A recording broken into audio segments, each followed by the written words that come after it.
आखिर जिन्नात इंसानों के अंदर किस जगह से आते हैं और वो इंसानों के ऊपर हावी किस तरह से हो जाते हैं, जानने के लिए इस वीडियो को आखिर तक जरूर देखिएगा।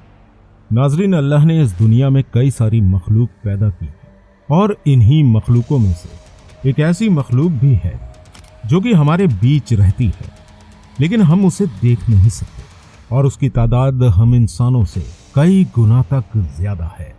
इस मखलूक को हम जिन्नात के नाम से जानते हैं। ये अच्छे और बुरे दोनों तरह के होते हैं। नाजरीन, जिन्नातों को अल्लाह ने आग से बनाया है और हम इंसानों को मिट्टी से। ये हमारे साथ हमारी इसी दुनिया में रहते हैं और इसी वजह से ये कभी कभी हमें नुकसान भी पहुंचा देते हैं। हालांकि ये दूसरे डायमेंशन की मखलूक है।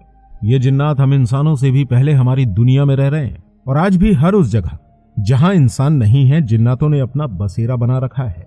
यहां तक कि जब कोई घर 40 दिन तक खाली पड़ा रहता है तो जिन्नात उस घर में अपना कब्जा जमा लेते हैं। और यही नहीं, जिन्नात उन घरों में भी रहते हैं जहां पर इंसान भी रह रहे हैं, लेकिन अक्सर इनमें से बिना बात के हम इंसानों को नहीं परेशान करते हैं। लेकिन जब कोई इंसान इन जिन्नातों की दुनिया में दखल अंदाजी करता है, तब जिन्नात उसे सताना शुरू कर देते हैं या फिर उसके ऊपर हावी हो जाते हैं। हमारी इस दुनिया में जिन्नात और हम इंसान ही वो दो मखलूक हैं। अल्लाह ताला ने अंबिया इकराम और रसूलों को इस जमीन पर भेजा। और दोस्तों, अब जो बात हम आपको बताने वाले हैं, ये बहुत ही ज्यादा हैरान कुन बात है।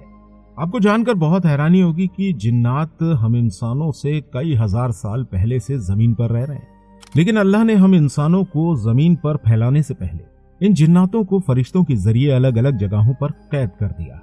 नाजरीन, रिवायतों के मुताबिक बताया गया है कि इंसानों को जमीन पर उतारने से पहले अल्लाह ताला ने फरिश्तों को हुक्म दिया कि तुम फरिश्तों की जमात को लेकर जमीन पर जाओ और वो जिन्नात जो जमीन पर रहकर फसाद और झगड़ा कर रहे हैं, उन्हें वीरान और पहाड़ी इलाकों में कैद कर दो कि ये जिन्नात एक खास मुकर्ररा वक्त तक इन वीरान जगहों में कैद रहेंगे।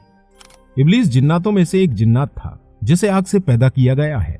ये उस वक्त तक अल्लाह का बहुत ही फर्माबरदार था। अल्लाह पाक ने उसे इतने इल्म से नवाजा था कि वो अपने इसी इल्म की वजह से फरिश्तों का उस्ताद बन गया था। अल्लाह के हुक्म के बाद इब्लीस ने फरिश्तों की जमात इकट्ठी करी और जमीन पर आ गया। इब्लीस ने यहाँ मौजूद सभी जिन्नातों को अलग अलग जजीरों और पहाड़ी इलाकों में कैद कर दिया फरिश्तों की मदद से। नाजरीन, इन जिन्नातों को कैद करने के बाद इब्लीस फरिश्तों की जमात लेकर वापस अर्शे इलाही की तरफ रवाना हो गया। इस सफर के वक्त इब्लीस के दिल में गुरूर और तकब्बुर आ चुका था, क्योंकि इसने बहुत कम वक्त में कई सारे ताकतवर जिन्नातों को कैद कर दिया था। नाजरीन, इब्लीस के इस तकब्बुर की खबर अल्लाह को लग गई, लेकिन किसी भी फरिश्ते को इसका इल्म नहीं था। बताया जाता है कि ये पहली दफा था जब इब्लीस ने खुद पर तकब्बुर और गुरूर किया था। इसके बाद अल्लाह ने उसके गुरूर को खत्म करने के लिए हजरत आदम अलैहिस्सलाम को सजदा करने का हुक्म दिया।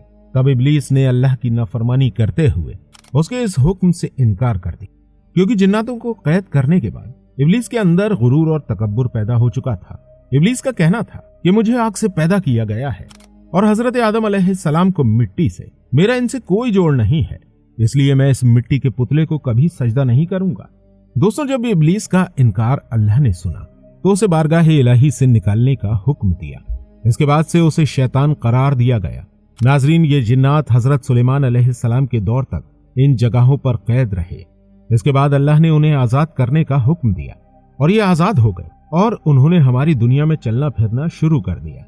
अब इन जिन्नातों की कैद का पूरा वक्त हो गया था। जिन्नातों ने कैद से आजाद होकर एक बार फिर से जमीन पर फसाद मचाना शुरू कर दिया। हजरत सुलेमान अलैहिस्सलाम के मौजज़ों में से एक मौजज़ा ये भी था कि आप शयातीन जिन्नातों को काबू करना जानते थे और इन जिन्नातों को सजा देने के लिए उन्हें कैद कर लेते थे। नाज़रीन, एक और जिन्नातों का वाकया हम आपको सुनाने वाले, जो कि बहुत ही हैरान कुन है। मस्जिदुल जिन, जो कि मस्जिदुल हराम से 3 किलोमीटर की मुसाफत पर मौजूद है, जिसे इस्लाम की अजीम यादगार बताया जाता है। हमें तारीख की किताबों में इस मस्जिद के और भी बहुत से वाकयात सुनने को मिल जाते हैं और इसकी सबसे बड़ी वजह यह है कि यहाँ पर हमारे प्यारे आका हुजूर अकरम सल्लल्लाहु तआला अलैहि वसल्लम के हाथ पर जिन्नातों की एक जमात का इस्लाम कबूल करने का वाकया है। यहाँ जिन्नातों ने आपसे कुरान पाक सुना था और इसी मौके पर हुजूर सल्लल्लाहु तआला अलैहि वसल्लम ने जिन्नातों के कई सारे सवालों के जवाब दिए थे। नाजरीन, हुजूर सल्लल्लाहु अलैहि वसल्लम अब्दुल्लाह बिन मसूद रजी अल्लाह तआला अन्हु के साथ रात के वक्त में उस जगह पर पहुंचे। आपने अब्दुल्लाह बिन मसूद रजी अल्लाह तआला अन्हु से कहा कि आपको एक खास मुकाम से आगे नहीं बढ़ना है ताकि जिन्नात उन्हें किसी भी तरह का कोई नुकसान ना पहुंचाए। इसके बाद आप आगे जाकर जिन्नातों के गिरोह से मिले और इन जिन्नातों ने आपकी हिदायत पर इस्लाम कबूल कर लिया और आपसे काफी सारी इस्लामी तालीम हासिल करी और यहाँ से वापस चले गए। नाज़रीन, कुरान मजीद में मौजूद सूरह जिन इसी वाक़े के ऊपर नाजिल की गई है। यही वजह है कि यहाँ पर एक मस्जिद तामीर की गई जिसे मस्जिदुल जिन के नाम से जाना जाता है। आज के मौजूदा वक्त में ये मस्जिद पहले से काफी ज्यादा अलग है क्योंकि वक्त के साथ साथ इसकी डिजाइन भी बदलती चली गई है, लेकिन इस मस्जिद के कायम का वाकया हर मुसलमान बहुत अच्छी तरह से जानता है। अब नाजरीन, चलिए अब हम ये भी जान लेते हैं कि आखिर ये जिन्नात हम इंसानों के ऊपर किस तरह से हावी हो जाते हैं। तो नाजरीन, जब ये हमारे जिस्म में दाखिल हो जाते हैं तो ये हमसे अजीबोगरीब हरकतें करवाते हैं और हमें नुकसान पहुंचाने की पूरी कोशिश करते हैं। ये सोचने वाली बात है कि आखिर जिन्नात किस तरह हमारे जिस्म के ऊपर हावी होते हैं और ये किस तरह से हमारे जिस्म में दाखिल होते होंगे। ये सवाल अक्सर हमारे जहन में आता रहता है, लेकिन इसकी जानकारी हर किसी को नहीं होती।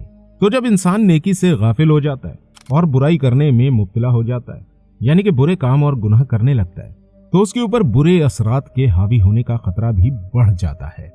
हवस परस्ती और फहाशी की हालत में बुराई इंसान के ऊपर हावी हो जाती है और इसी मौके का फायदा उठाकर जिन्नात हमारे जिस्म में दाखिल हो जाते हैं। नाजरीन, ये जिन्नात भी कई मामलात में हम इंसानों के जैसे ही होते हैं। उनकी भी अपनी पसंद और नापसंद होती है। ये भी अच्छाई और बुराई दोनों ही तरह के जज्बात रखते हैं और ये अच्छे और बुरे दोनों तरह के हो सकते हैं। और हो सकता है कभी इन्हें आपका चेहरा पसंद आ जाए या फिर कभी आपका जिस्म, और ये आपके जिस्म के ऊपर कब्जा कर लें। इसके अलावा कभी कभी इन्हें आपसे मोहब्बत भी हो सकती है।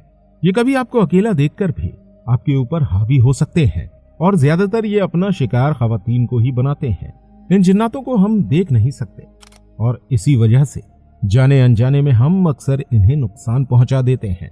जैसे कि आप कहीं गर्म पानी डाल देते हैं या फिर किसी दरख्त या पत्थर की आड़ में बैठकर टॉयलेट वगैरह कर लेते हैं और आपको नहीं पता होता कि यहाँ जिन्नातों का बसेरा है।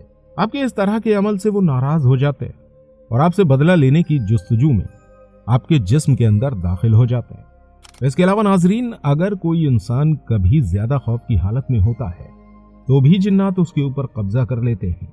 अब आप सोच रहे होंगे कि आखिर ये जिन्नात हमारे अंदर दाखिल किस तरह से होते होंगे।